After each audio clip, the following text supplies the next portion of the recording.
Hey everyone, Gill Gross here, post-match. Daniil Medvedev versus Sebastian Korda, Australian Open 2023, round 3.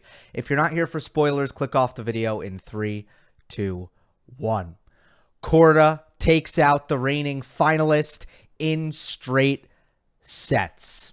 After nearly beating Novak Djokovic in Adelaide 1, Korda gets his biggest win of his career at the first major of the year, and will play Hubert Hurkacz in the next round.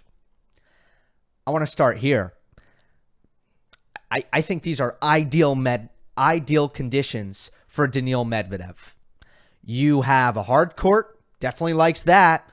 You have cool temperatures at night, definitely likes that. You have a very low bounce, he definitely likes that.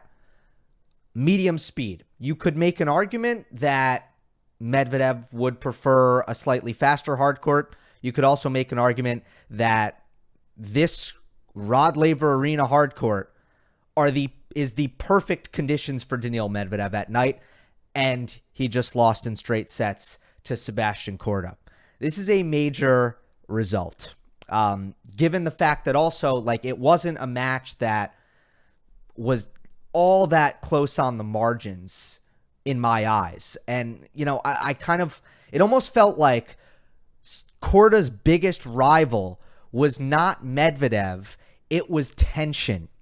Because at the start of every single set, Korda outplayed Daniil. He had a lead in all 3 sets. He was up 4-1 double break in the first. He served, the second set was rather straightforward. He got a lead and held the lead. Then he served for the match, was broken in the third set, and then ended up having to win it in a tiebreak. So he's in charge of all 3 sets here.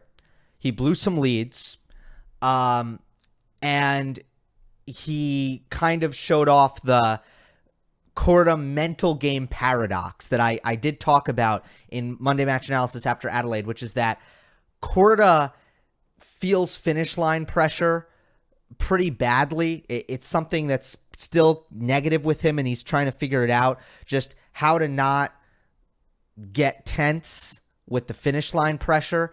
The way he responds, though, after facing adversity, after blowing leads, is superhuman. He turns the page. He's completely composed. He continues to make all the right decisions, and in this particular case, it was the fact that he continued to go after his shots, regardless of what happened in the points just prior, was really the key for Sebastian Korda coming through the tense moments. Because although it was straight sets, although Sebastian Korda seemed like the better player when he wasn't essentially choking, he did have to win 2 tiebreak sets. So there was a scenario here where Daniil Medvedev is the more clutch player in those tiebreaks, wins the first, and then what happens there? I mean, in the first set, Korda hit an incredible first serve return on set point to win the tiebreak. That was deep at Medvedev's feet to force the error. In the second set, he was trying to serve this thing out at 5-3, and he made a couple of bad unforced errors. It was 30-all. It was like, all right, are we going to have a set here? And responding to those bad errors, Korda hits a +1 forehand cross-court winner, perfectly struck, really big forehand. And then at 40-30, he's serving volleys and hits a great backhand volley winner. So he came up with the plays there. Third set tiebreak, he got off to a huge lead. But again, he started to really unravel here with multiple match points from 6-1 up. Unforced error. Now it's 6-4. And he still hits a beauty inside out, slightly inside out, maybe down the line, forehand winner to win the match. So he just erases these things and continues to play his game and go after the necessary shots. And that's why, although there were some very kind of choky moments for Korda, ultimately in those 2 tie breaks and serving out the second set, he did find enough. Coverage of the Australian Open is brought to you by BetUS. For this year's AO, play with America's favorite sports book. Get $125 extra on your first deposit using the link in the description and the promo code GILL. So ultimately, what makes Medvedev so difficult to beat in these conditions, right? Why is what I went over at the top, generally speaking, make him so difficult? On a hard court, in cool conditions, when he can run a lot, he doesn't face those physical issues, medium pace, low bouncing. He is so hard to hit through. He is so hard to attack, especially with the dead ball conditions, the way he covers the court. It's so tough to find a way through him. And what really stood out in this match was Korda's offensive arsenal. It is that good. It is absolutely elite. And it's not just the baseline power, which is awesome from Korda.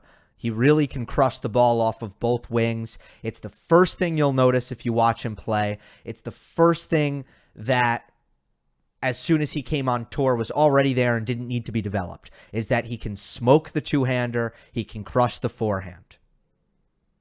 And the backhand is... really, both shots are also very, very accurate. So he's got great, power aggression from the baseline.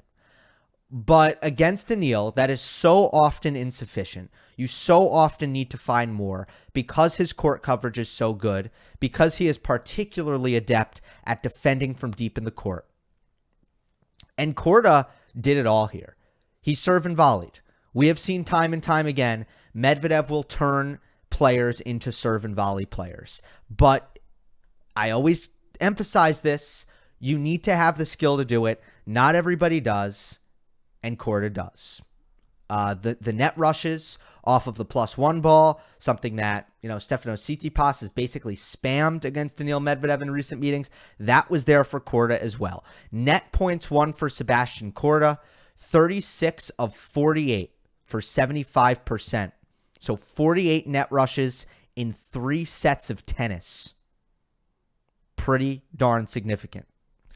The short slice on the backhand was there for Sebastian Korda. That is a great way to set up offense against Daniil, move him inside the court, and make him hit that flat backhand from a low contact point. Then you can attack him on the next ball. In Korda's case, he can do it even with the backhand down the line to great effect, even if he doesn't create a forehand, which is even more ideal.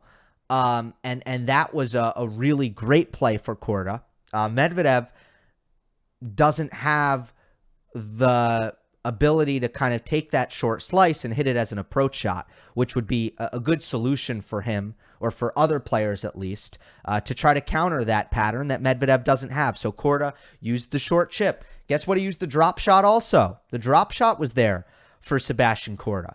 So you watch that, all of those things, the variety plus the power plus the precision, and you have just an offensive juggernaut. And it doesn't matter what the conditions are. It doesn't matter that it's a medium hard court, low bouncing at night, cool temperatures. Korda's offense was still going to be too good for Daniil Medvedev to rely on the neutralization, the shot tolerance, and the defense that he usually can win on. But let's go deeper into that thread. Why is Medvedev relying on his defense? Why does Medvedev need Korda to miss? Because that's what it felt like. It felt like he needed Korda to miss. And ultimately, Korda was finding a way through Medvedev's defense, mistake-free, enough of the time. Not so much when he had leads, but enough of the time at the start of every set and in tie breaks when it mattered, right? But Medvedev, there's just no offensive threat from him after the serve. And that's been an issue that we've covered time and time again. And it's just when certain things about his game have regressed, right? For example, Players understand that they need to serve and volley against him. They need to come to net against him. They need to drop shot. They need to slice. Everything I just went through with Korda. Players understand that now. So they're not making that mistake like they used to of not doing that. So when that's happening and the serve return dynamic is not being dominated as thoroughly as it used to be, more on that in a moment, that is where we see Medvedev, the weakness of not having much offense after his serve, go from a weakness that he is consistently overcoming to a weakness that is now costing him, to something where it looks like, well, that might need to change in order for Medvedev to actually change this kind of negative turnaround in his career. Let's talk about the serve return, okay? Return in play numbers.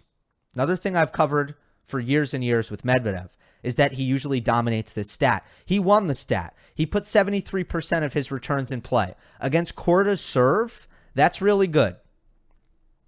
I thought too many of his returns were short. I don't think he got the depth that he normally gets on his return. But 73% in play. Korda put 67% of returns in play. So Medvedev won that stat by 5%. Oh, I'm sorry. He won that stat by 6%, which is all right. But what needed to happen here? He needed to crush that stat.